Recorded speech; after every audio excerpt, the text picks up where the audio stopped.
So ayun na nga, Diyos. So galing na naman kami sa nakakapagod na trabaho, kaya tinatamad na naman kami magluto. Kaya sabi ko, kain na lang kami sa labas. Ay, Diyos, feeling mayaman. Andito kami ngayon sa Izakaya ba ito? Izakaya naman. Izakaya. Naganap kasi kami ng barbecue. Ang layo ng binike namin, siguro mga more than 30 minutes. So mag-1 hour na yun. So ito yung in-order namin.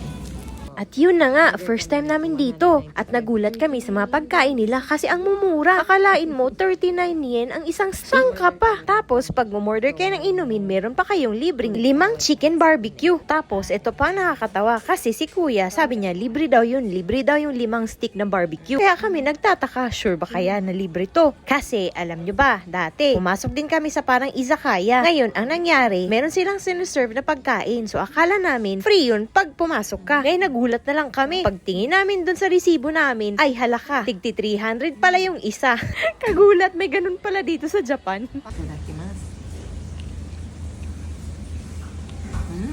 Pop.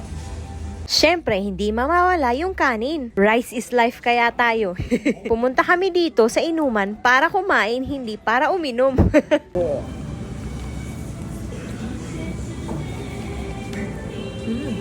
At ayun na nga, at dahil nabusog na ako, pinagtripan ko na to si kuya na nasa labas. O siya, till next time, bye! Halloween sila.